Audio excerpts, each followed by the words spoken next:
नमस्कार दोस्तों, माँ वैष्णो देवी की दिव्य गाथा के इस अंतिम और सबसे महत्वपूर्ण चरण में आपका स्वागत है। पिछले वीडियो में हमने देखा कि कैसे माँ वैष्णो देवी ने भैरवनाथ का वध किया और अपनी असीम करुणा से उसे मोक्ष का वरदान दिया, जिससे उसकी यात्रा हर भक्त के लिए अनिवार्य हो गई। अब हम त्रिकुटा पर्वत के उस अंतिम पड़ाव पर हैं, पवित्र गुफा भवन, जहां माँ ने चिरकाल के लिए निवास किया। आज हम उस स्थान के रहस्य को जानेंगे जहां मां वैष्णो देवी 3 पवित्र पिंडियों के रूप में विराजमान है और समझेंगे कि उन्होंने इस कलयुग में क्यों प्रकट होने का निर्णय लिया। यह कथा भक्ति, आस्था और दिव्य दर्शन की पराकाष्ठा है। तो चलिए शुरू करते हैं अंतिम यात्रा। भैरवनाथ को वरदान देने के बाद मां वैष्णो देवी ने अपने अलौकिक रूप को त्याग दिया और एक बार फिर सौम्य कन्या के रूप में त्रिकुटा पर्वत की पवित्र गुफा में प्रवेश किया। यह वही गुफा है जिसे आज हम भवन के नाम से जानते हैं, जो करोड़ों भक्तों की आस्था का केंद्र है। इस गुफा के अंदर मां किसी मूर्ति के रूप में नहीं, बल्कि 3 प्राकृतिक चट्टानी पिंडियों, रॉक फॉर्मेशंस के रूप में प्रकट हुई।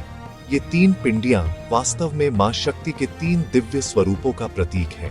मां महाकाली दाहिनी ओर, यह पिंडी शक्ति संहार और बुराई पर विजय का प्रतिनिधित्व करती है। यह मां दुर्गा के रौद्र रूप का प्रतीक है। मां महालक्ष्मी मध्य में, यह पिंडी धन, समृद्धि, भाग्य और भौतिक कल्याण का प्रतीक है। मां महासरस्वती बाईं ओर, यह पिंडी ज्ञान, विद्या, कला और आध्यात्मिक शुद्धता का प्रतिनिधित्व करती है। ये तीनों पिंडियां मिलकर त्रिशक्ति कहलाती हैं, जो इस बात का प्रमाण है कि मां वैष्णो देवी स्वयं तीनों शक्तियों का संयुक्त अवतार है।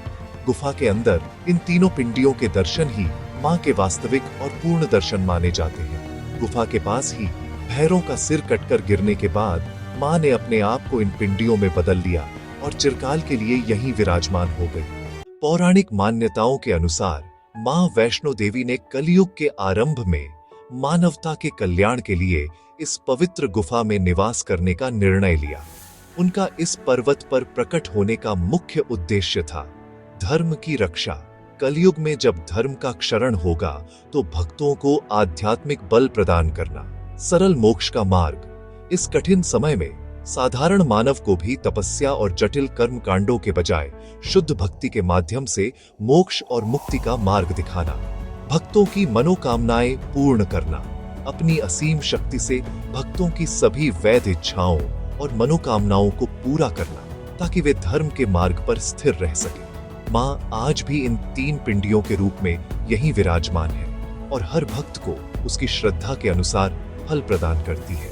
यह स्थान केवल एक मंदिर नहीं, बल्कि एक ऐसा शक्तिपीठ है जहां भक्त को तीनों लोकों की देवी शक्तियों का आशीर्वाद एक साथ प्राप्त होता है। मां वैष्णो देवी की दिव्य गाथा यहीं पूर्ण होती है। एक छोटी साधारण कन्या से लेकर त्रिशक्ति स्वरूपा देवी बनने तक का यह सफर हमें सिखाता है कि सत्य और धर्म की राह पर चलने वालों को स्वयं परम शक्ति का साथ मिलता है।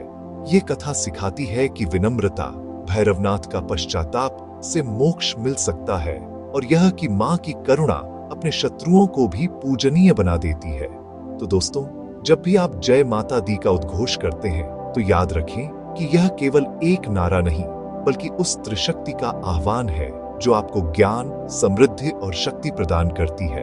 अब आपका आह्वान है, मां के इस पवित्र धाम की यात्रा करें। बाणगंगा, चरण पादुका, अर्धकुमारी और पवित्र गुफा में श्रद्धा पूर्वक दर्शन करें और मां के वचन अनुसार अपनी यात्रा को पूर्ण करने के लिए अंत में भैरवनाथ मंदिर के दर्शन अवश्य करें। जय माता दी के इस पावन उद्घोष के साथ हम मां वैष्णो देवी की इस दिव्य गाथा को यहीं विराम देते हैं। यह गाथा आपके जीवन में सुख, शांति और आध्यात्मिक ऊर्जा लाए, यही हमारी प्रार्थना है।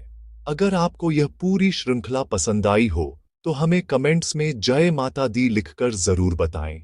अगर आपको मां वैष्णो देवी की यह कहानी पसंद आई तो इस वीडियो को लाइक करें और अपने दोस्तों और परिवार के साथ शेयर करें।